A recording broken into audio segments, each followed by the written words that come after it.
হাঁচি 5, লেখো। হাঁচি 6।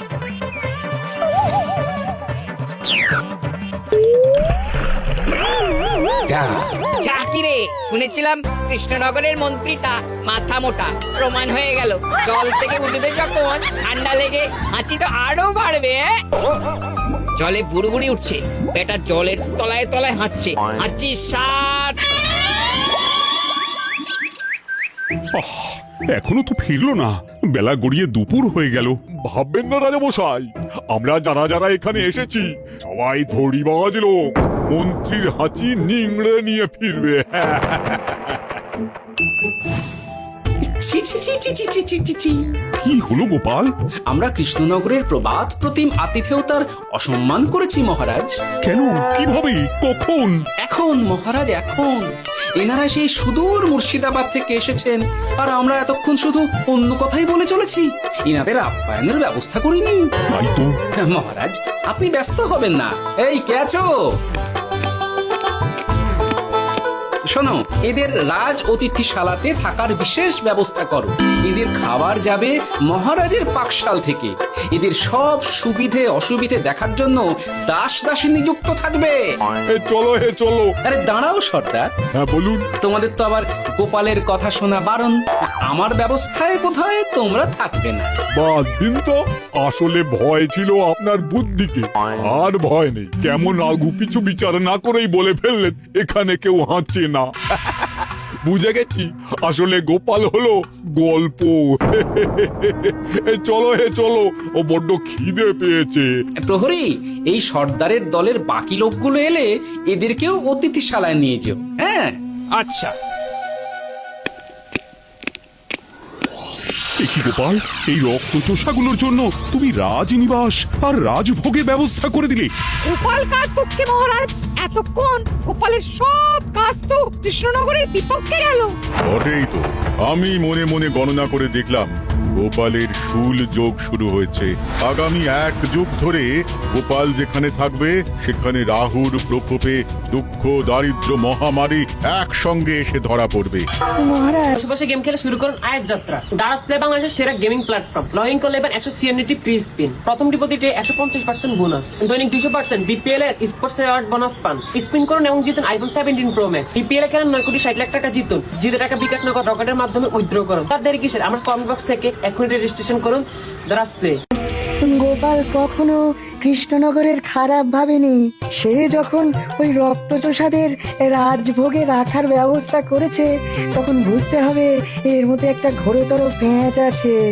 গোপালই তাহলে বলুক, কি পেঁচ? মহারাজ, মানুষ বিলাসের সুযোগ পেলে কাজ ভুলে বিলাসেই ডুবে থাকে। কত সম্রাট মহাসম্রাট বিলাসিতায় ডুবে কত সাম্রাজ্য মহাসাম্রাজ্য ভেঙে টুকরো করেছে। এরা তো নবাবের পাঠানো কিছু মূর্খ বালক মাত্র মহারাজ। এদের রাজভোগে ডুবিয়ে দিলে হাঁচির কথা কি এদের মনে থাকবে?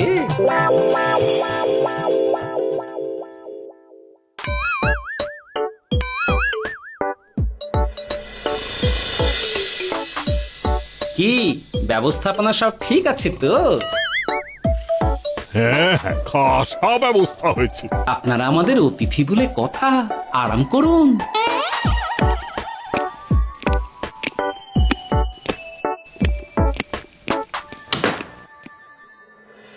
বিজ্ঞানী, তোমার এই দুমুখ আয়না আবিষ্কার তোমার জীবনের সেরা কাজ।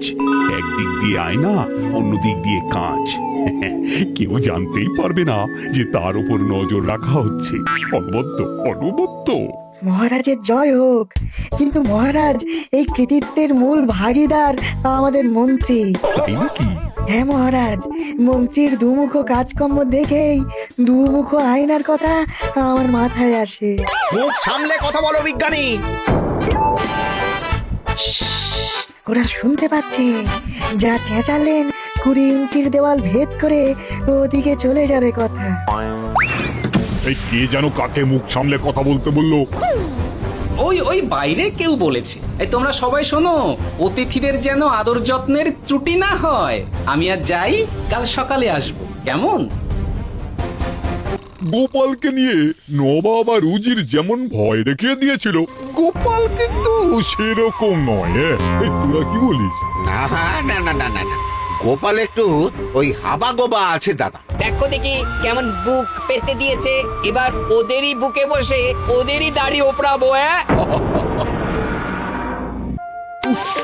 গোপালের জবাব নেই, ঠিক সামলে দিল। মহারাজ, এই প্যাঁচটা আমার মাথাতেই এসেছিল, কিন্তু ওই যে নাকে মাছি ঢুকে গিয়েই সব বরবাদ হয়ে গেল। মহারাজ, এই পরিকল্পনা যদি মন্ত্রীর মাথাতে আগে এসে থাকে তাহলে এদের মন্ত্রী আমার চেয়ে ভালো করে সামলাতে পারবেন মহারাজ। বটেই তো, এই দায়িত্ব আমি নিলাম মহারাজ।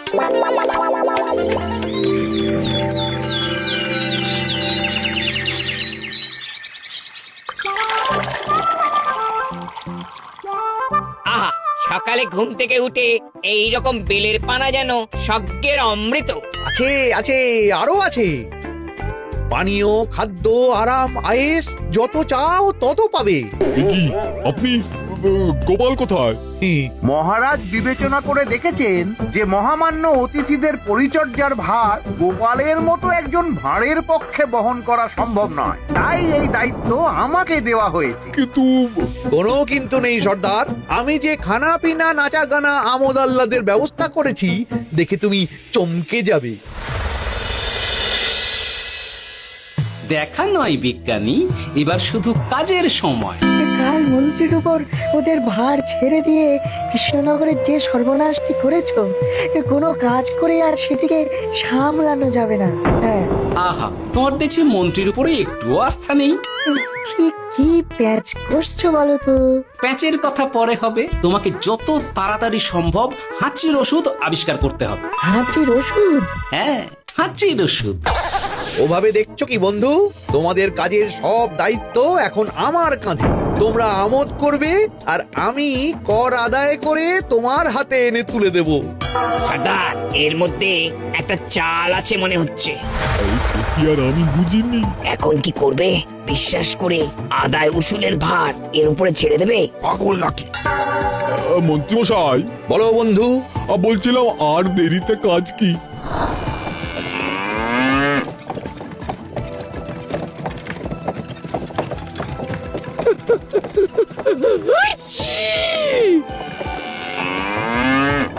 মন্ত্রী, লেখো হাঁচি এক। ওহে, তোমার নাম কি? মন্ত্রেশ্বর হুজুরি আগে। লিখুন মন্ত্রী মশাই, নাম লিখুন। ওহে মন্তেশ্বর, হাঁচি কর, এক মোহর ছাড়ো দেখিনি। হাঁচি দুই। আরে যাও, দৌড়ে গিয়ে দুমোহর আদায় করে আনো। ওরে, তোরা সব কৃষ্ণনগরের কোণে কোণে ছড়িয়ে পড় দেখি, একটা হাঁচিও যেন বাদ না পড়ে।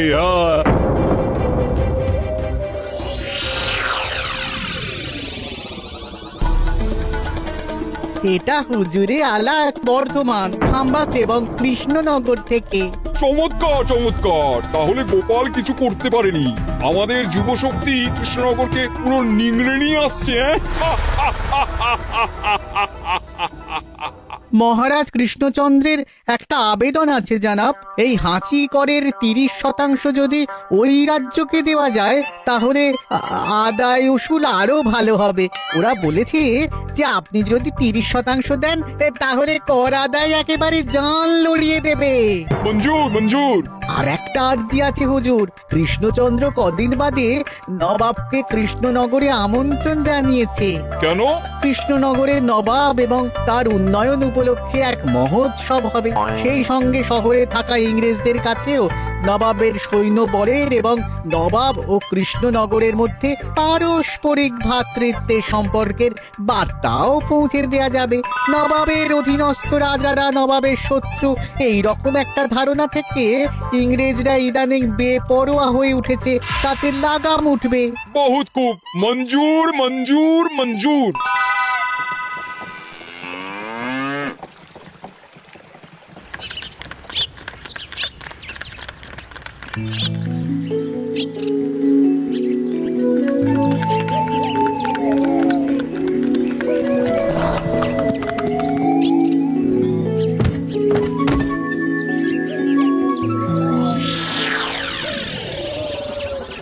কি ব্যাপার গোপাল? জাহাপনা বলুন কি খিদমত করব? আমি যা বলবো তাই করবে। অবশ্যই জাহাপনা। কি আবার উজির, তুমি সাক্ষী, মহারাজ কৃষ্ণচন্দ্র আপনিও সাক্ষী। গোপাল আমাকে কথা দিয়েছে আমি যা চাইবো তাই করবে। গোপাল, তুমি আমার সঙ্গে মুর্শিদাবাদ যাবে। এখন থেকে আমার দরবারের বিদূষক হিসেবে থাকবে, কেমন? ওরে ওরে ওরে ওরে ওরে তোরা বাজনা বাজা। এখন থেকে গোপাল আর কৃষ্ণনগরের নয়, গোপাল মুর্শিদাবাদের। চলছে বাজা। কি হলো? হুজুর, মনে হচ্ছে আপনার সৈন্যদল হাঁটছে।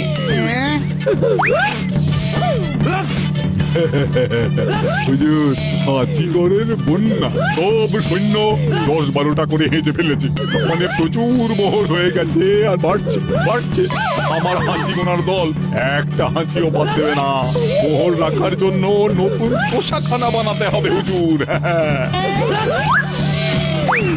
সর্দার, আমাদের হাঁচিগুলো কি খুলবো? হ্যাঁ, নিশ্চয়। একটা হাঁচিও যেন বাদ না পড়ে। চলুন হুজুর, আমরা এখানে দাঁড়িয়ে থেকে আর কি করব?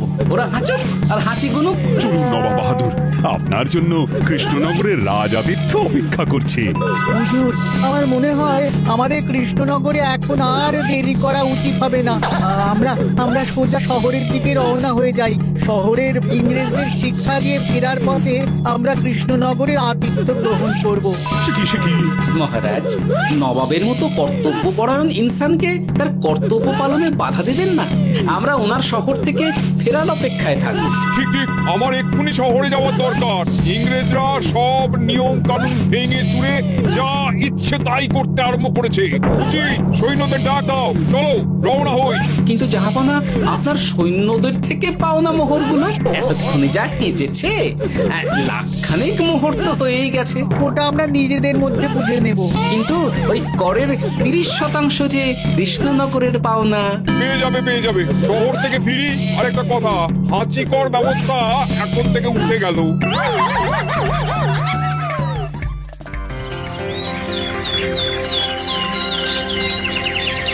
মহারাজ, কিভাবে গোপাল ভাঁড় মহাশয় নবাবের উন্মাদের মতো জারি করা ওই হাঁচিকর থেকে আমাদের সকলকে রক্ষা করেছেন তা আমরা সকলেই জানি। সমাজের তরফ থেকে তাই গোপালকে সামান্য উপহার। ওহ গোপাল, সত্যি তোমার জবাব নেই। কিছুই হতো না যদি না বিজ্ঞানী ওই হাঁচি চূর্ণ আবিষ্কার করত। এই উপহারের অর্ধেক কিন্তু বিজ্ঞানী। সবই তো বুঝলাম, নবাবকে সৈন্য সহ নিমন্ত্রণ থেকে সৈন্যদলকে হাঁচি চূর্ণ মাখানো চাঁদোয়ার তলায় ঢোকানো পর্যন্ত। কিন্তু চাঁদোয়া থেকে হাঁচি চূর্ণ ঝরে পড়লো কি করে, সেটাই তো বুঝলাম না। এটা তুমি বলো বিজ্ঞানী। শব্দে বাতাসে কম্পন তৈরি হয়। গোপালের হাততালিতে আমার ঘরের শাড়ি থেকে হাঁচির জন্য ঝরে পড়েছিল। এখানে চাঁদোয়া থেকে ঝরে পড়েছিল বাজনার শব্দে। কি ব্যাপার বিজ্ঞানী, তুমি এখন ছেলে খেলা করছো? হাঁচির ওষুধ হয়ে গেছে। মূল উপাদান তামাক, গোলমরিচ আর আলকুশির গুঁড়ো। কাজ হবে? হাততালি দাও। কাজ হলো। ব্যাপারটা কি হলো? ওই শাড়িটাতে হাঁচি চূর্ণ মাখানো আছে। তোমার হাততালির শব্দের কম্পনে ঝরে ঝরে পড়েছে। একবার নাকের কাছে এলে পিঁপড়ে থেকে পিশাচ হাঁচতেই হবে। নবাব যদি বাজনা বাজাতে না বলতো। আমাদের বাজনদাররা তৈরি ছিল মহারাজ। যাক, সবই ভালোই মিটে গেল। যার শেষ ভালো তার সব ভালো। ব্যাস, এখন শুধু একটাই কাজ বাকি। নবাবের কাছ থেকে করের 30% বাবদ পাওনা মোহর মুর্শিদাবাদে গিয়ে নবাবের কাছ থেকে তুমি নিয়ে আসবে। আচ্ছা মহারাজ।